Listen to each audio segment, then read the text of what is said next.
April 28, 2018, 8:15 a.m. Pacific Time by Sydney Bucksbaum. Welcome back to the Hollywood Reporter's weekly DC TV Watch, a rundown of all things DC Comics on the small screen. Every Saturday, we round up the major twists, epic fights, new mysteries and anything else that goes down on the CW's Arrow, The Flash, Legends of Tomorrow, Supergirl and Black Lightning, and Fox's Gotham. Note: Legends of Tomorrow, Black Lightning and Gotham did not air new episodes this week.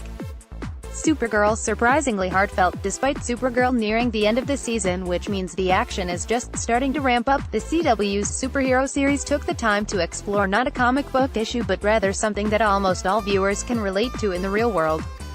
This week's episode took a deep look at what it means when a child has to become the caretaker of her parent, and it was a shockingly realistic and touching exploration of how that can affect a person.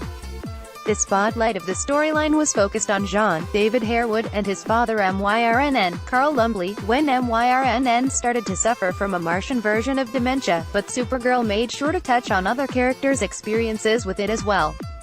The standout moment came when Alex, Kyler Lee, confided in John about how her grandmother had to have her keys taken away after a nasty car accident, and both Lee and Harewood nailed the important emotional resonance here.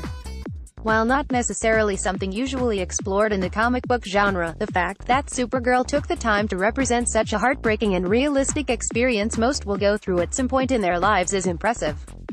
And the show didn't pull any punches when it came to John despairing over being forced to confront Myrnn, possibly hurting his dignity and taking away his independence, but the son becomes the father and the father becomes the son. In the end, John truly did become the caretaker for his father, and while their dynamic is forever shifted, it didn't damage the love shared between father and son at all. Of course, Supergirl gave the real-world emotional issue some comic book weight by making Myrnn's dementia take form in powerful psychic bleeds, causing everyone to get aggressive and angry and fight, but the relatable beats were all the same. This is where Supergirl constantly shines above the other Arrowverse series, in the way it can take real-world issues and fit them into the superhero world without losing any of the emotional weight. Speak to your HR representative. During one of Myrnn's psychic bleeds, easygoing, wisecracking when Jeremy Jordan was attacked by his HR representative, but viewers never learn why she was so primed and ready to take out her anger on him. What kind of grudge does Pam from HR possibly have against Win? We may never know, but now interest is certainly piqued. Inner Demon. One of the cliffhangers left over from the spring hiatus was Lena Katie McGrath agreeing to help figure out what was going wrong with Sam Odette Annabelle. Much to the surprise of viewers, she actually figured it out pretty quickly and diagnosed that Sam was becoming Rain during her blackouts. At first, Sam refused to believe that, but Lena smartly provoked Sam's anger so she would turn into Rain on camera. Faced with actual video footage of herself becoming Rain, Sam finally accepted her fate. But Lena's assurance that she can find a cure is definitely premature, and the fact that she hasn't reached out for any kind of help is surprising. Lena may be a Luther and an intelligent scientist in her own right, but one person is not enough to take on a problem that already was too much for Supergirl, Melissa Benoist, and Lena's hubris may be her downfall in the coming episodes. When Rain does take over Sam's body, what makes Lena think that containment cell will hold her? Harsh light of day. Thanks to Myrnn's psychic bleeds, Kara finally got to unleash her real thoughts and feelings about Mon-El's Chris Wood, return and reform into the hero she always wanted him to be. And frankly, it was exactly what needed to be said by both Kara and the Supergirl writers. Mon-El was not the rosy, perfect boyfriend his memory was making him out to be, and having Kara realize that his tragic exit had her romanticizing their history was the perfect way for her to finally, hopefully, move on.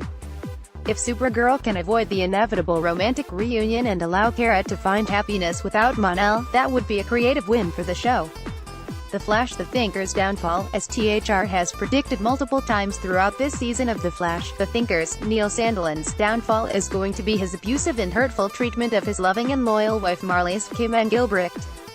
Not only has he been drugging her to make her compliant and quell any misgivings she's had about their relationship, but now she's realized that her husband has no interest in their love anymore.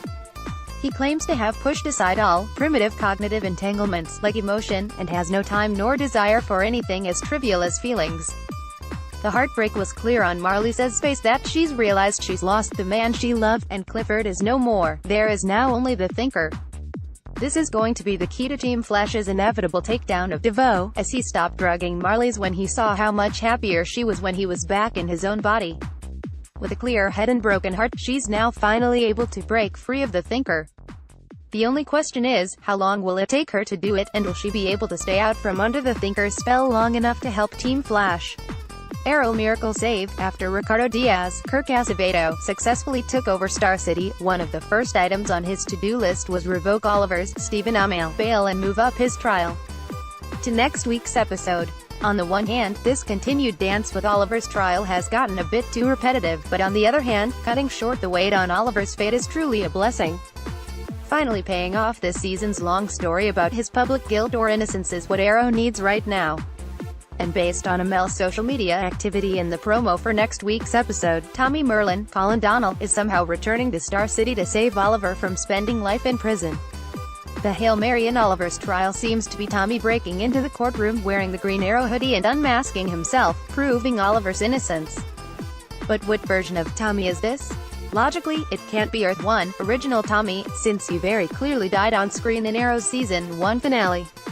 Unless someone took Tommy's body to a Lazarus pit some time ago and kept his resurrection a secret all these years.